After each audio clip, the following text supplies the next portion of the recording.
You guys can go on and be seated. I didn't know that last one early. No, still don't. Still don't know it. All righty. Tonight is Mr. Gary's birthday in the very back row, so make sure when you leave, you tell Mr. Gary. I think next year he'll be triple digits. I think that's what he told me. Maybe not. I don't know. You'll have to ask him. Good to have you here on your birthday. So we are in Exodus still, right? Exodus chapter 4. We ended on verse 17. So you can turn there if you have it.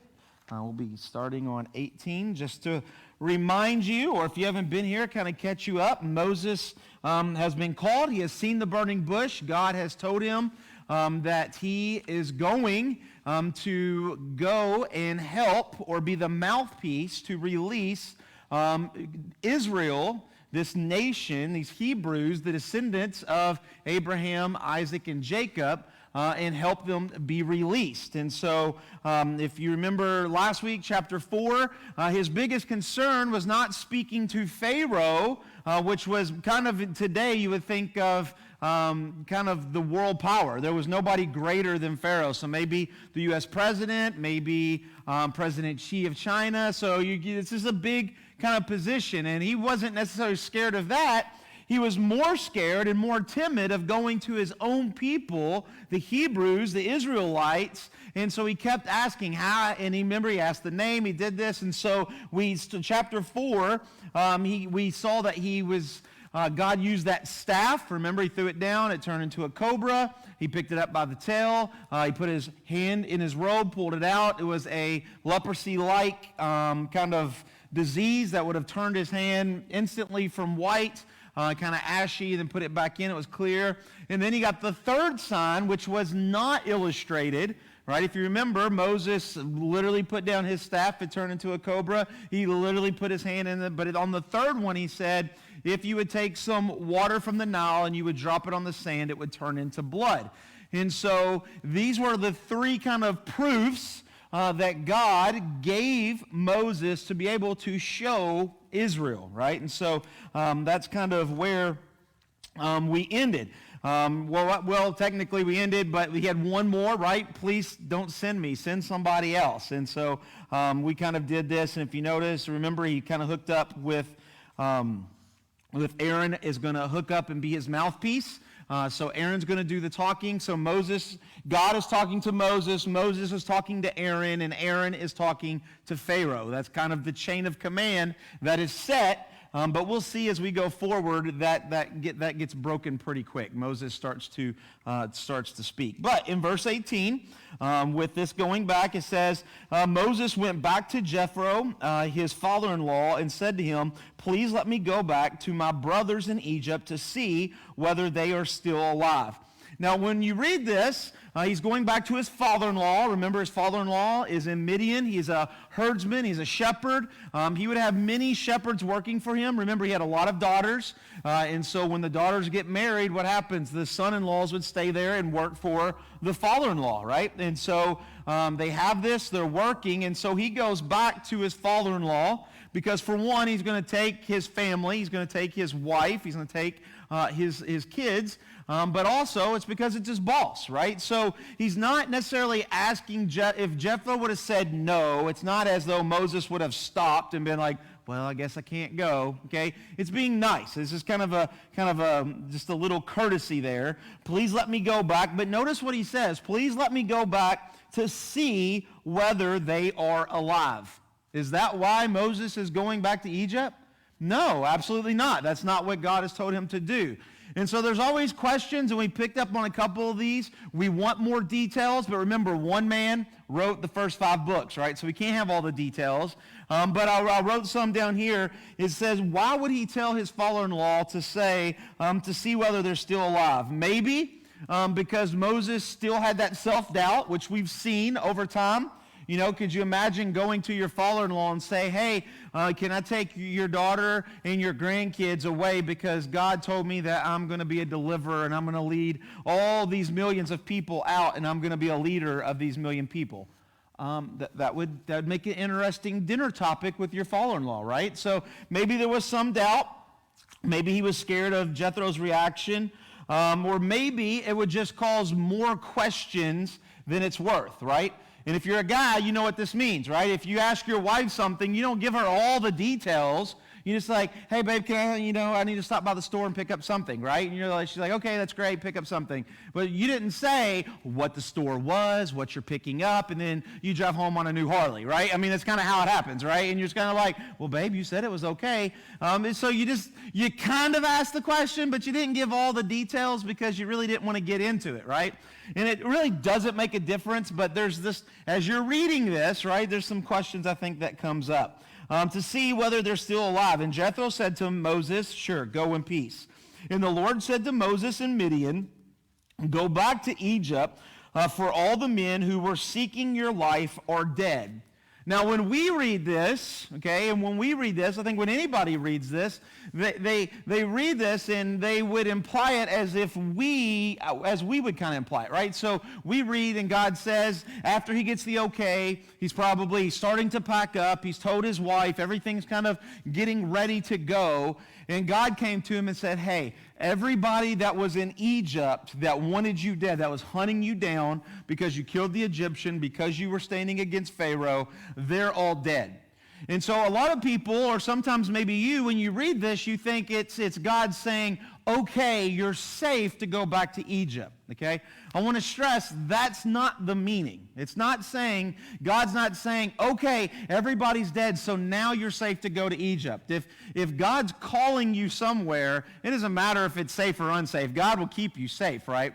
But what he's saying, he's giving a little almost kind of reinsurance, a hint, a little pick-me-up to Moses and said, hey, Moses, it's okay for you to go back because the Exodus is already beginning, right? I'm already working. I'm already moving, okay? Now think about this. The people that would have been hunting and looking and going after Moses, they would have been the same age, but probably younger than Moses, right?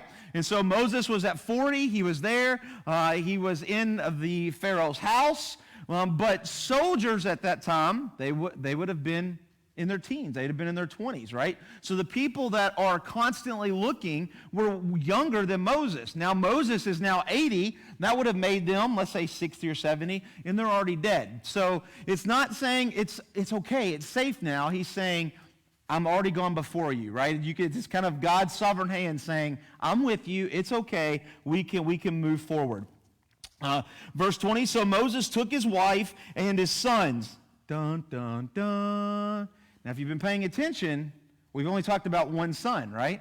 Now he has two, right? It's another one of those details. Where did this other one come from, right? And really, when you read, and you go back to chapter 1, and you read about Gershom, that was his first son, the only reason that we know about him is because of what his name meant, right? His name was a reminder to Moses that he has been cast away, right? So it was kind of that instant. So he's had a kid. We're going to find out that there's two. There's Gershom and there's Eleazar. And you'll find that all the way out in chapter 18 when we make it there in like 3 years, right? So you'll find those out. But you just got to get there, right? So he has his wife and his sons, and he put them on a donkey and went back to the land of Egypt. Now, when you read this, there's a couple questions, a couple problems as you keep reading this narrative as you read through, and I'll probably remind you when we get all the way back to chapter 18.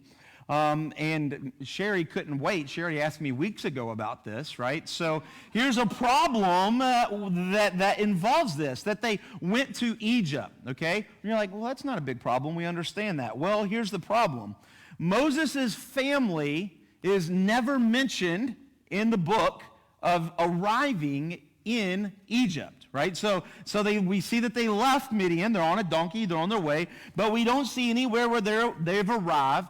We don't see anywhere in the text that they were with Moses, that they were at Pharaoh's court, they were in the crowd, they were being taken care of. It's kind of like we see that they went, and then we don't see them again until Exodus 18. And in Exodus 18, it says that they came back. They came back from Midian and reunited it, right? So they left. We don't know where they went. But then we see in chapter 18 that they're already back in Midian and they're coming back again to reunite with Egypt. So there's some problems. You may have heard that Moses had 2 wives with different kids. There's lots of people that try to answer this kind of, this little riddle. But it's not really a riddle. But basically, we just don't know all that's there. But what we do know with this is that what happens. We know that they are loaded up and they're going, right? And then in chapter 18, verse 2, it tells us Moses sent his family away to live with Jethro, probably to keep them safe, right? So we get a little narrative. So they came. We don't know what they did, but at some point, Moses sent them back, and then they come back to be reunited. So you can imagine, as all the plagues are going to happen and everything that's happening, we don't know exactly when they went back, but he probably sent them back for their safety with the father-in-law. The kids could grow up. All these things would happen, right? Now, once again, when you're reading Exodus is not a standalone book, right? It comes through Genesis, Exodus, Leviticus, Numbers, right? You got to read them all together. And so for us, that brings a big question, right? There's a lot of, and believe me, there's a lot of people that write just about this one verse and multiple families and all kinds of things. But what really needs to think is sometimes like this, we don't understand, but probably the original readers knew. They understood. They knew everything about Moses, right? As you think of Moses has led them out, Moses has gone generations, he's done this. Everybody knows the story of Moses, right? It's been told from grandma and grandpa to the kids to grandkids. And so this is just something they would read over, and they knew exactly how this kind of worked out. We just don't know it today, okay? We just don't know. But they went back to the land of Egypt, and Moses took the staff of God in his hand. That's the one that turns into a cobra. And the Lord said to Moses, when you go back to Egypt, see that you do before Pharaoh all the miracles that I have put in your power. Dun, dun, dun. This is the first mention in Exodus that he's doing anything to Pharaoh, right? Remember, God has been telling him, you're going to lead them out. And we know Moses, we know the Exodus well, but this is the first time. Everything up until now has been talking about, Moses has been worried about what? The Hebrews. Well, how are they going to know that I'm from you? How do they know that I'm you from God? I can't speak. I have this. It's all about them, but here, now God ups the ante and says, okay, now all the miracles that I've given to you, you have to do not just in front of Israel, but now you also have to do it in front of Pharaoh, before Pharaoh, all the miracles I put in your power. But notice this, but I will harden his heart so that he will not let the people go, right? It's a crazy verse. I'm just telling you, as a pastor, it's a crazy verse in the Bible, right? God says, I'm sending you, this is what I want you to do, and I've given you the power to do this, but I'm going to block, I'm going to stop what needs to happen. That's difficult. That's a weird verse to deal with, right? God says, I want you to do this, I do this, and I do this, and something doesn't happen. But if you think about it, I think this happens to us a lot of times. Has God ever moved in your heart or moved in your spirit to share the gospel with a coworker, with a family member, and you've ignored it, and you finally do? And you're like, this is it. I know they're coming to Jesus, and they never do, right? There's something there, right? It's not about the outcome. It's about the faith, right? It's about what's happening. And so he says, but I'm going to harden your heart. Notice, going back to last week in chapter 3, verse 19, we're talking about God's mighty hand. That's what we were talking about, doing these instruments about hardening his heart. So we can see the word mighty hand, and we even talked about it Sunday in 1 Peter chapter 5, this mighty hand and the word harden are the same word in Hebrew, right? So it's showing us that what? God is doing not only the great miracles, but he is also stopping and he's preventing, right? So he has both sides of this. In chapter 3, verse 19, God's might will convince Pharaoh to release the Israelites. That's what he told us in chapter 3. But in chapter 4, God's might will prevent Pharaoh from heeding Moses' demand to release the Israelites, right? So he says, go to Pharaoh, and you're going to release my people, but I'm going to stop it right now. I'm going to put a hold on this. It's going to eventually come, but I'm doing this. And what it's showing is the readers, as you're reading out of Genesis, you're coming into Exodus, that what? God is still that God of creation. God is still powerful. He is still controlling. He is still moving. In 2020, we call that what? Sovereignty, right? God is working in everything. God is moving. God's hand is in everything. And so basically that Pharaoh is God's play toy, right? He can do whatever he wants. God will not only mightily act in the deliverance, but he will also mightily dictate what the Pharaoh does, right? And so remember, you're reading in Exodus, we talked about this, you kind of have Moses or God as God, the divine, and you have Pharaoh as the anti-divine, or as Satan, as this person that is against God, right? So you kind of have this. And so in control is who? Is God, right?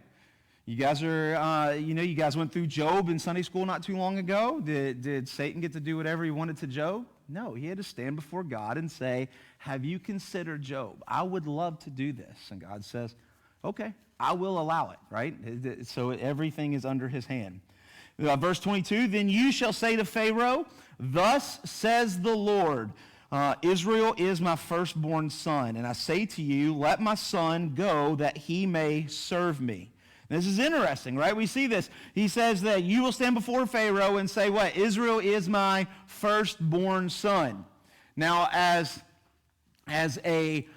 somebody this side of the cross, that should light some light bulbs in your head, right? Firstborn son. Huh. Man, I've heard that before, right? What is that going to be about? Well, we know it as the Passover, right? That's going to come in just a few chapters ago, and it will go all the way through Jesus, right? So you kind of have this idea, but we have this idea of this firstborn son. Israel is not just a nation.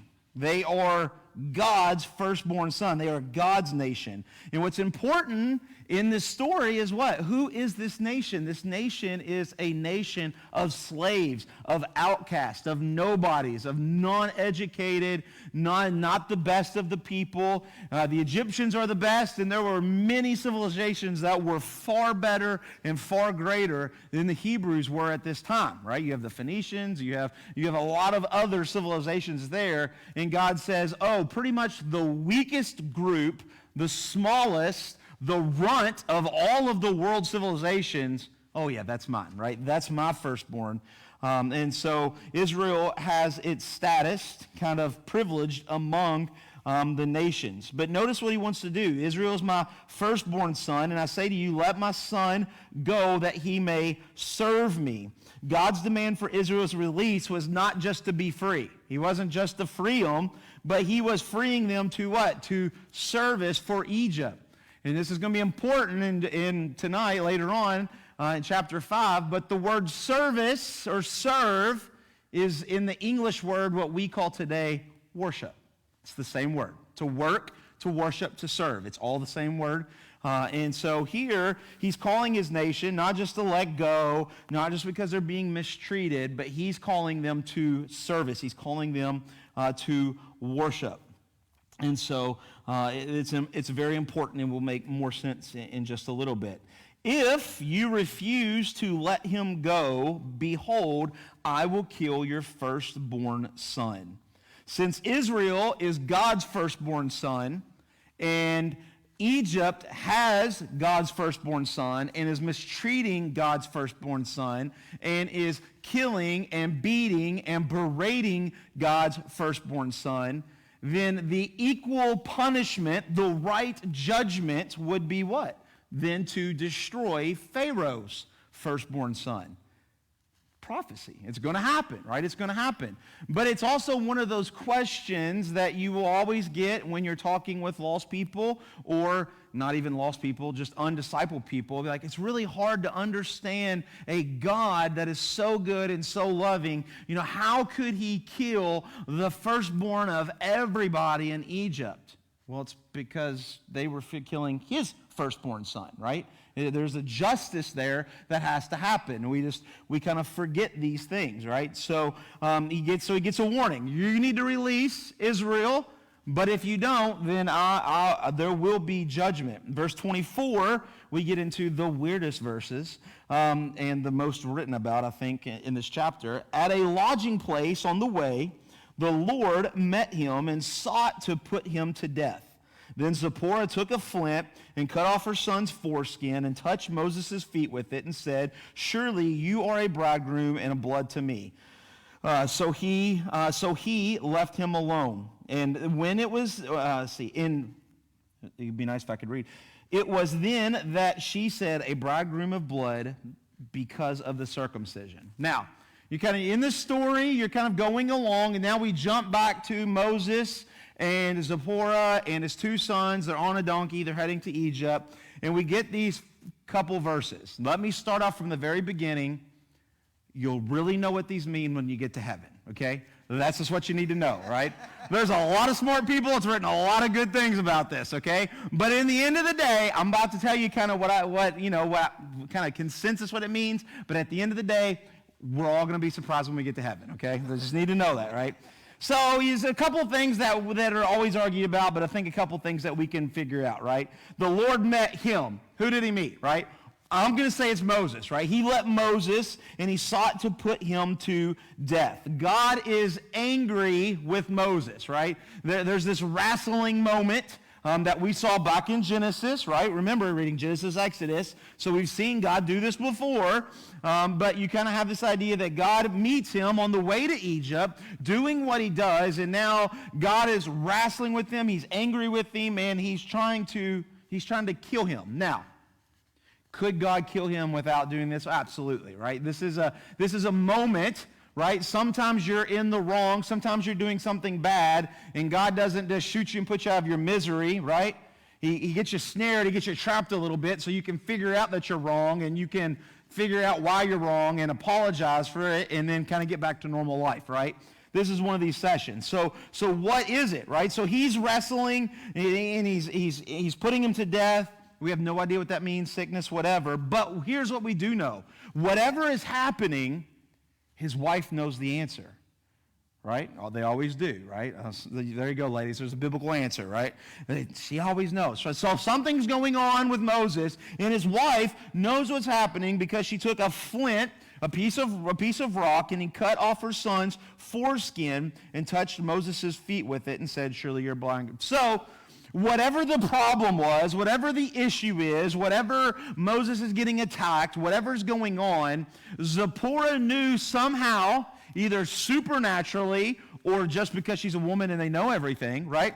Either way, she knew that it was about circumcision, right? And you're like, that's awkward. It's always awkward. Anytime you talk about circumcision in church, it's awkward, right?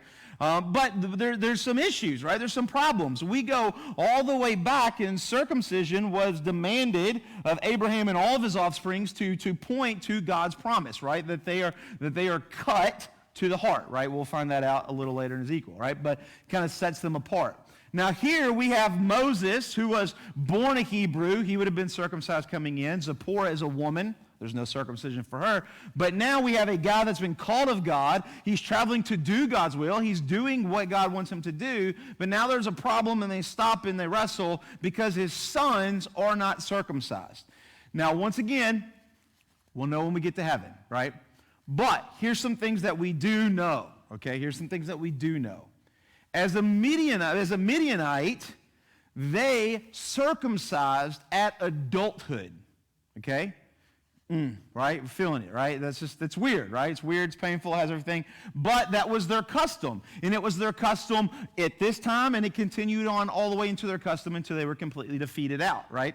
So, could it have been that Moses married a Midianite woman. He goes there, right? So he's kind of Hebrew. He's kind of Egyptian. He's there. And so they have kids, and now they're trying to figure out how to raise their kids, right?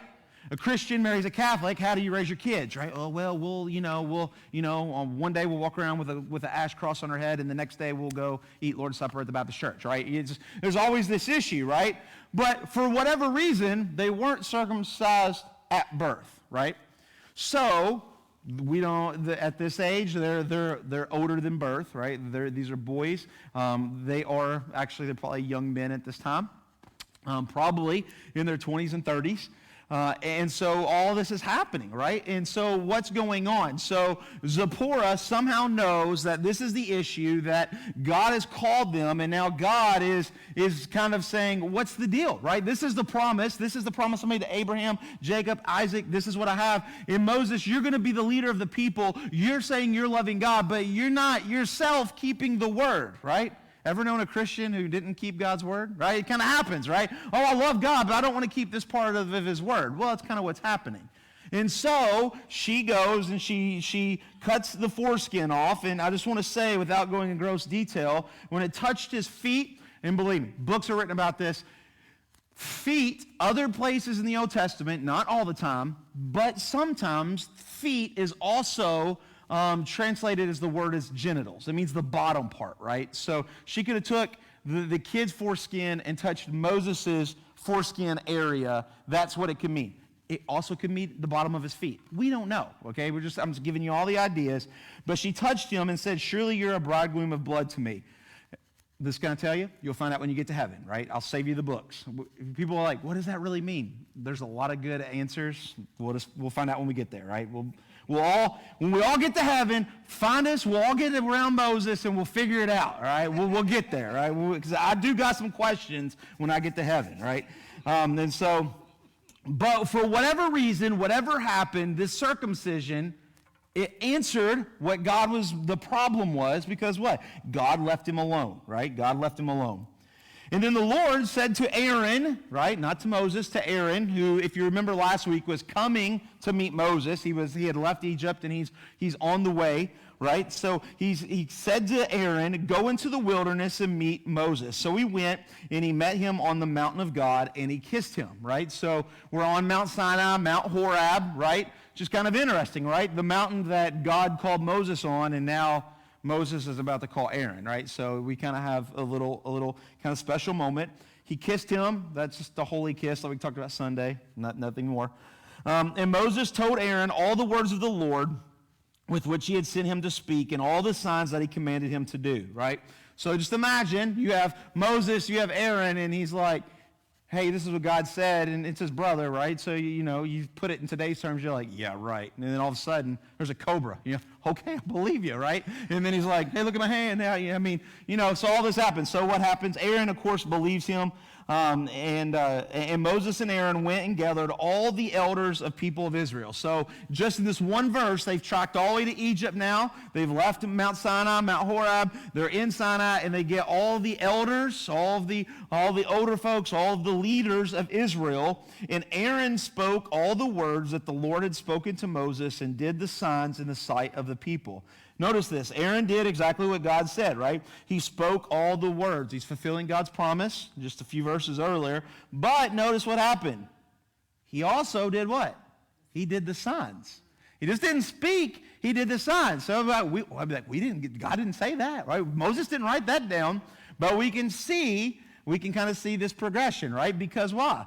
To Aaron, Moses is his God, right? And so you see this passing down, right? So Aaron speaks, and he can do the signs.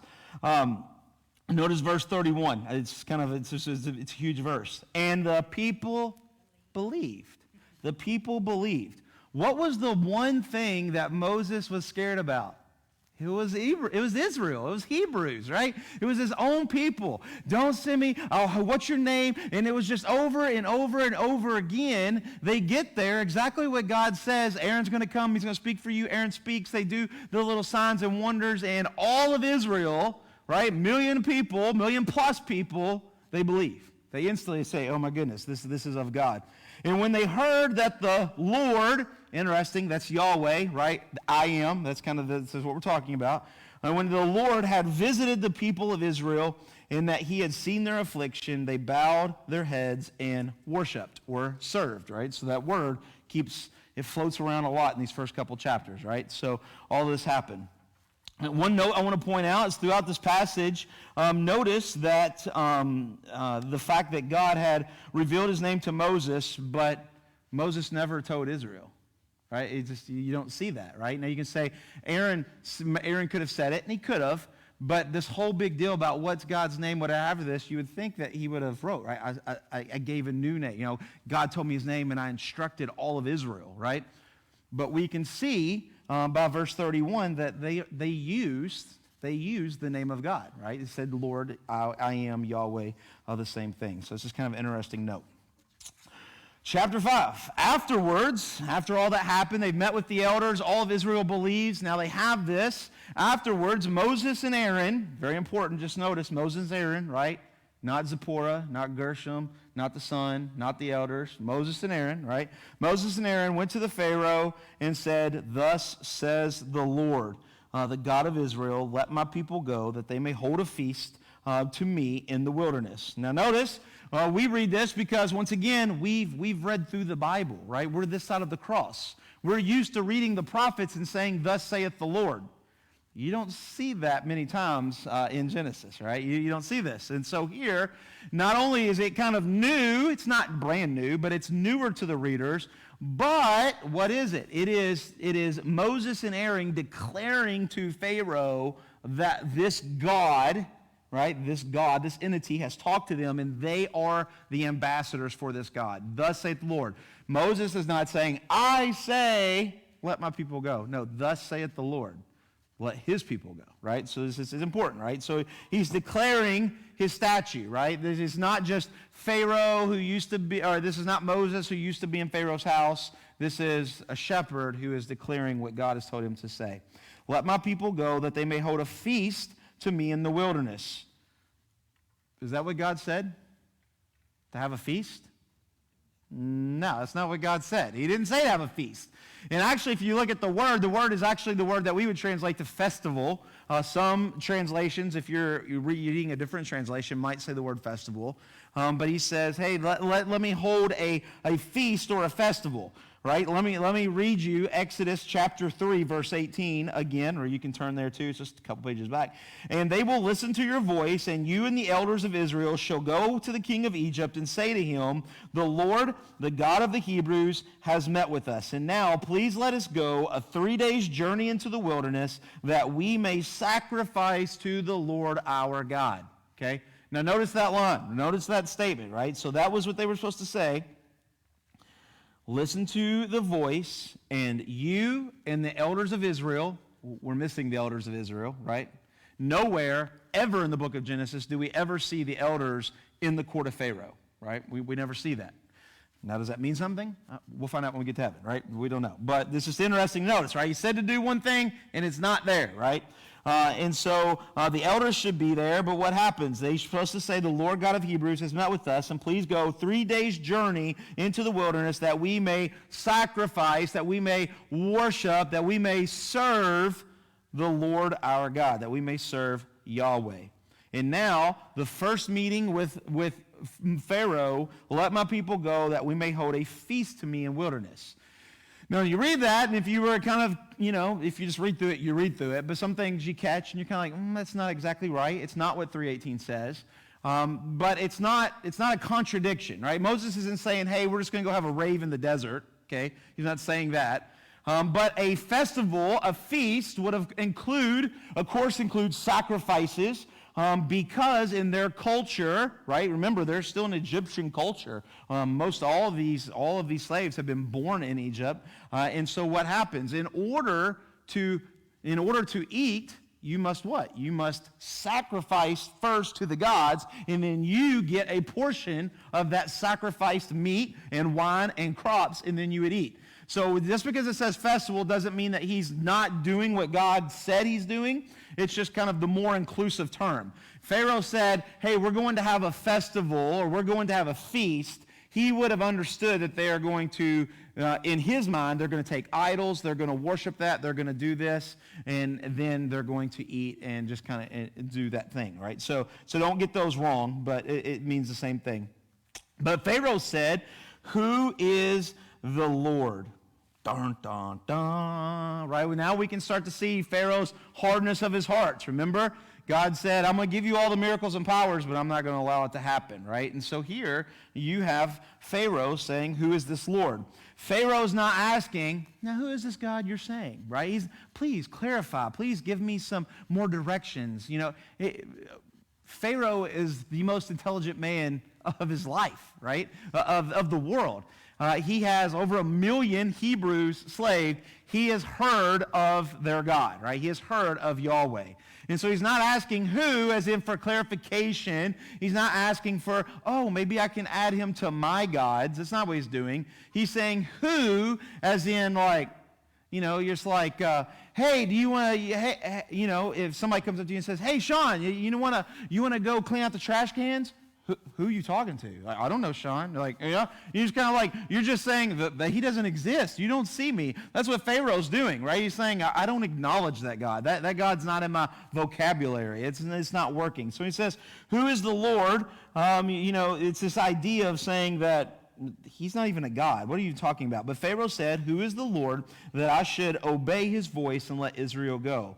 I do not know the Lord, and moreover, I will not let Israel go." Once again, that word "know," I do not know the Lord. That is not know as in I do not know them. I've never heard of them. It is I do not know. I do not give evidence of. Okay, it's kind of the more right way to say that. And so I will not let Israel go. Verse 3, "Then they said, 'The God of Hebrews has met with us. Please let us go a 3 days' journey into the wilderness that we may sacrifice to the Lord of God, lest he fall upon us with pestilence or with sword.'" So now we get kind of really the real part, right? This is kind of what God said, right? It said, "Hey, we're going to worship with 3 days' journey." And so we see this. This is not Moses like plea bargaining with Pharaoh. Okay, he's not saying, "Hey, let God's people go." No, okay, well, will you give us 3 days? This is not what he's doing. He said, "Hey, the God, thus saith the Lord, do this." Oh, okay, you're not going to do this? Okay, let me be a little bit more particular. Let me be exactly what I'm saying here. God says he wants his people to go for a 3 days journey. We talked about this a little bit. A 3 days journey doesn't mean they're going to be gone for 3 days. It means that they're going to travel for 3 days, and then they're going to do their festival. They're going to do their worshiping, their sacrifices, right? And they would never come back, right? But that was the plan. But what happens? Pharaoh's going to say no, right? And so it continues on, right? So let us go for 3 days journey, unless with pestilence or with sword. Now, in the journals that you have the word pestilence. Probably in another translation, that's the word plague, and we're going to see that word continuing on through the rest. So the word pestilence and the word plague is the same Hebrew word, just moved a different way, right? So just kind of transliterated a different way. Leslie Paul's us with pestilence or with sword, kind of giving a little prophecy what's going to happen, right? 10th plague, the firstborn's all going to die. Verse 4, "But the king of Egypt said to them, Moses and Aaron, why do you take the people away from their work? Get back to your burdens," or get back to your work. And Pharaoh said, "Behold, the people of the land are now many, and you make them rest from their burdens." So notice there's something changed, right? We learned from chapter 1 that Pharaoh, he did not like Egypt to be full with Hebrew slaves, right? Remember, they tried to have the maidservants, right? And they eventually tried to kill everybody, right? We have that, and it didn't work out. But now the son, right, the young stud Pharaoh, he comes in, and he's considered it a great idea that it's good to have a lot of slaves. It's good to have a lot of people. And so he says, "But the people of the land are now many." Because why? Remember creation, right? What were they told to do? Be fruitful, multiply. God has been blessing them this whole time. "Now that there are many, and you make them rest from their burdens, from their work. The same day," notice that, "the same day Pharaoh commanded the taskmasters of the people and their foremen, you shall no longer give people straw to make bricks, as in the past. Let them go gather straw for themselves. So notice, God tells him, this is what I want. The same day, not only does Pharaoh not acknowledge that God, but now he gives a more oppressive task to go against what that God said, right? Yahweh says, give them freedom. He says, no, I'm going to work them harder, right? And you're going to see this always, constantly, right? God says good, and not only does he just say no, but he doubles down. And Pharaoh will continue to double down until eventually they walk out of Egypt, right? So it's just something you'll see, right? And you can imagine, right? If you're a new person reading the Bible, you're through Genesis and you're through Exodus, and that's the only part of the Bible you know, right? You're just reading through it, and you're reading through it, you're like, ooh, right? You see this, like God has called this leader, God said this, no. And on the same day, he says, ooh, it's like, you can almost have like a bad piano organ like soundtrack. Dun, dun, dun. You can see this going on. The same day, he said, no. Verse 7, you shall no longer give people straw to make bricks as in the past, but let them go gather straw for themselves. But the number of bricks that they made in the past, you shall impose on them, and you shall by no means reduce it, for they are idle. So here, not only did Pharaoh say no, not only did he give them more work, but when he says that they are idle, you could also say that they are lazy. Idle and lazy, same word.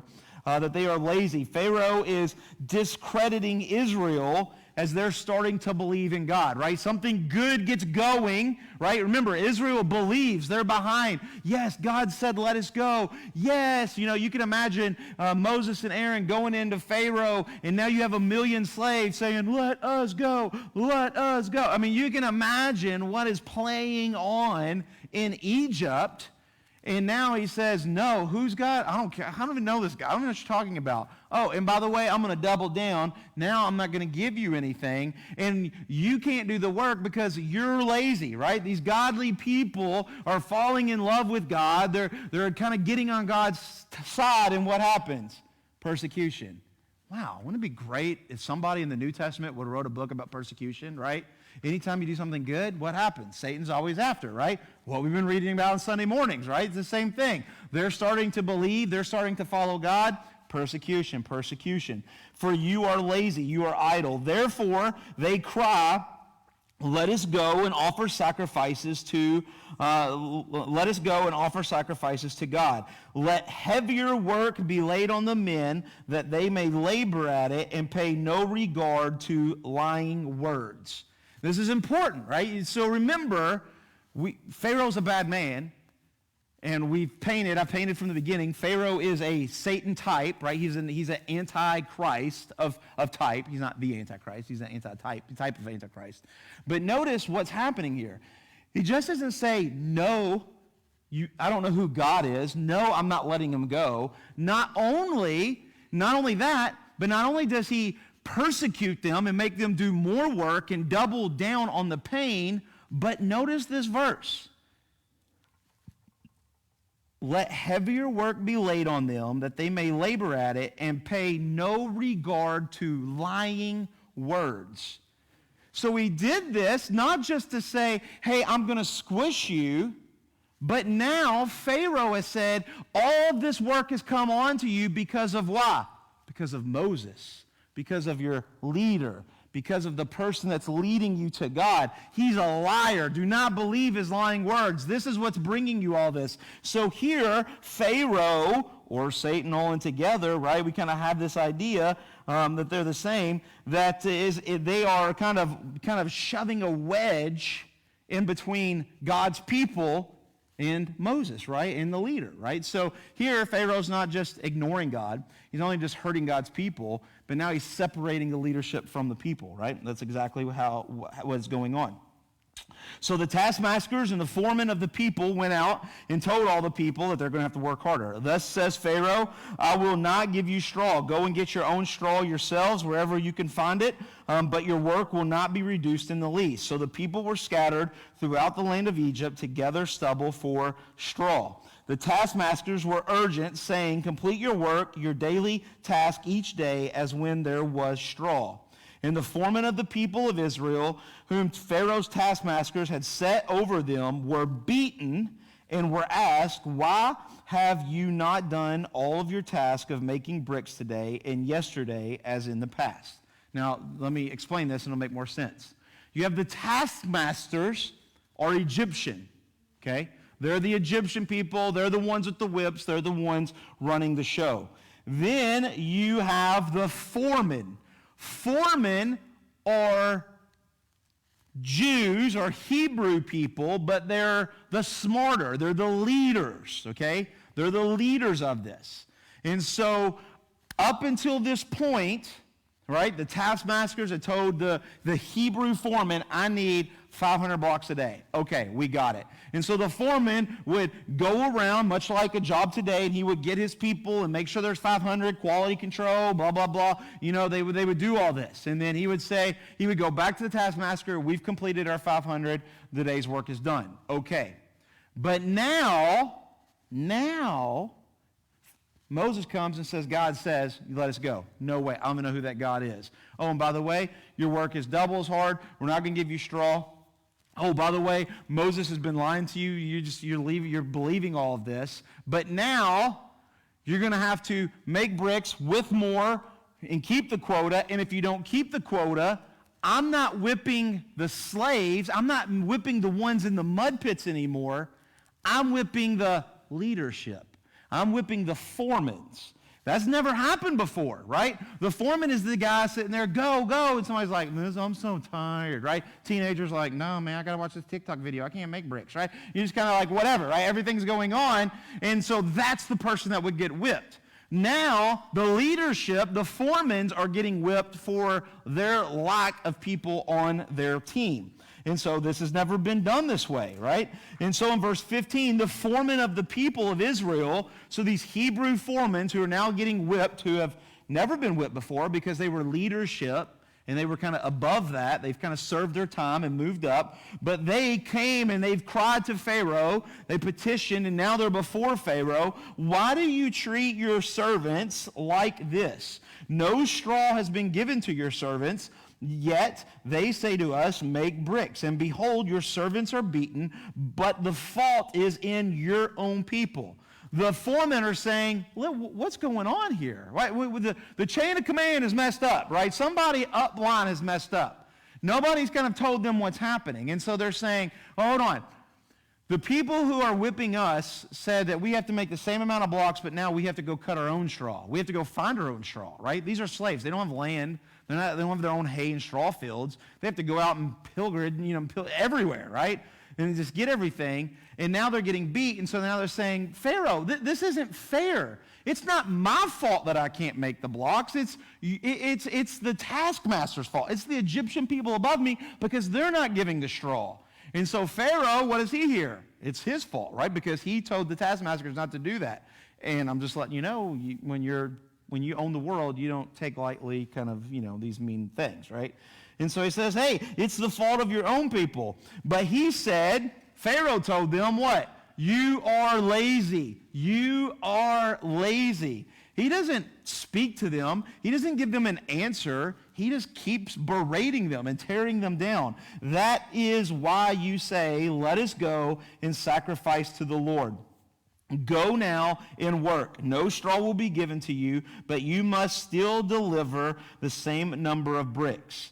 Right? So he's saying, you keep saying you want to go for 3 days, right? You want to do this 3-day journey, and you want to worship your God. You want to serve this. You're just saying that because you're lazy. You don't want to work, right?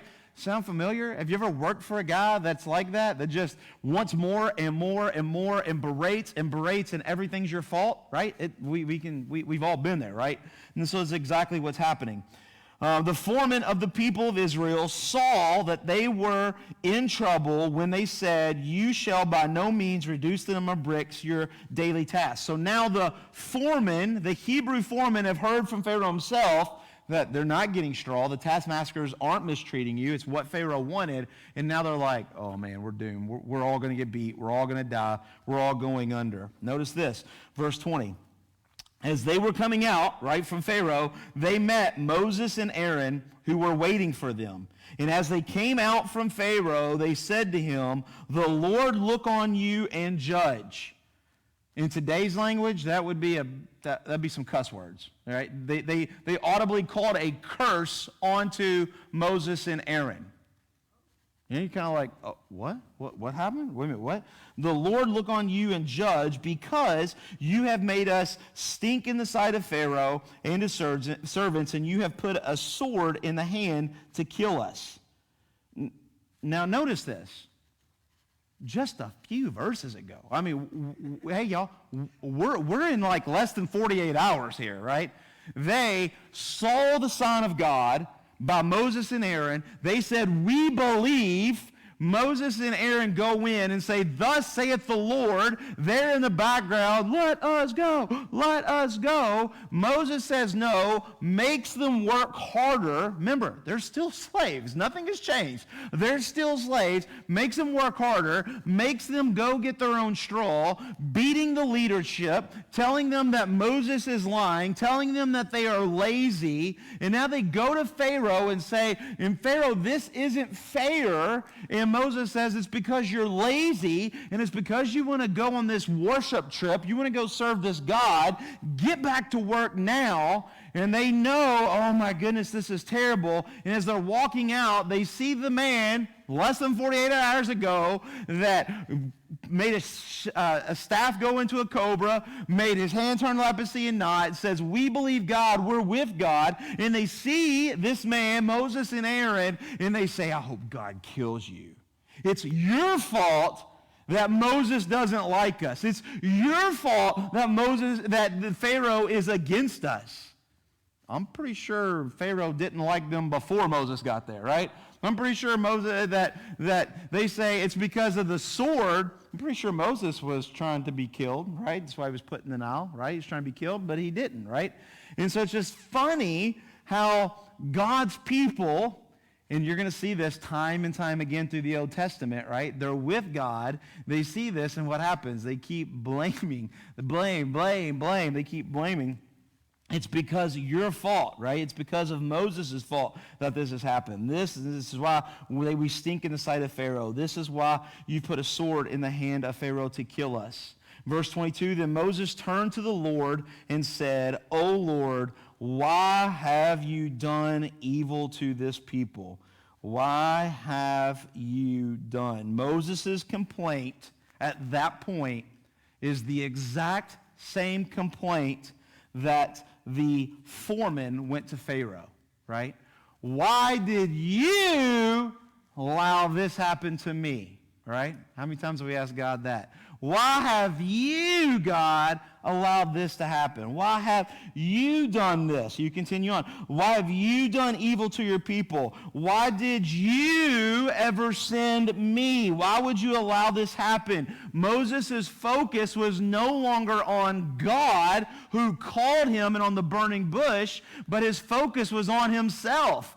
God, why would you allow all of Israel to hate me? Oh, I just wanted some friends. Why would you do this? Why would you do that? God, it's all your fault. It's exactly what the foreman just told Pharaoh, and here's Moses doing the exact same thing, right? Why would you ever send me? For since I came to Pharaoh to speak in your name, you called me, and I'm speaking in your name, he has done evil to this people, and you have not delivered your people at all.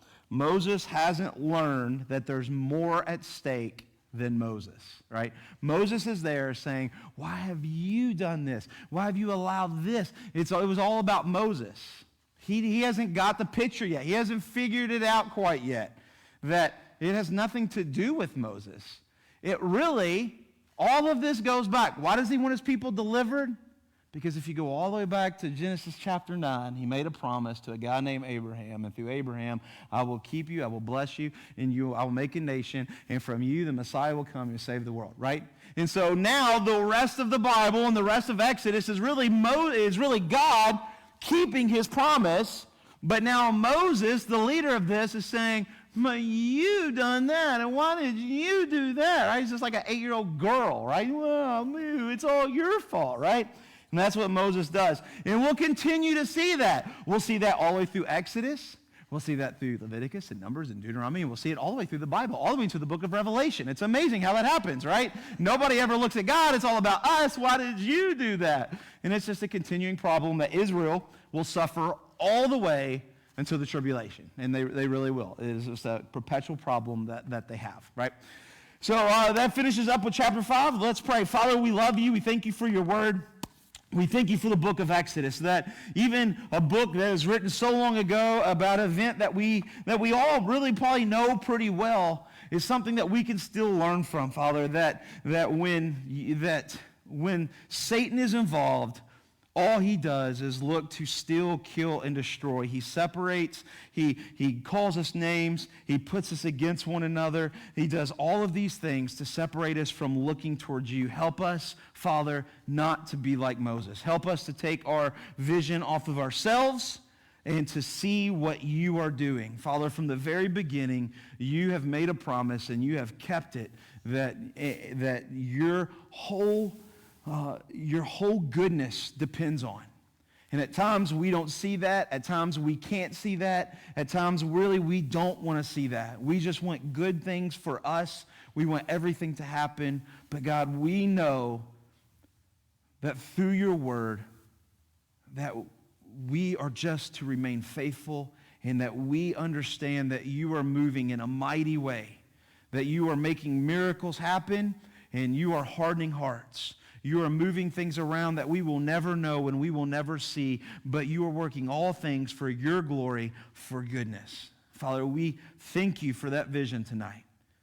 That even though when we're pressed down, even though when we're persecuted, even though no matter the trouble we're going through, you have a reason and you have a purpose and you will remain faithful to your people. Father, we thank you for that faithfulness. In your precious and holy name, amen. Next week is spring break. I know most of you guys are going to the beach.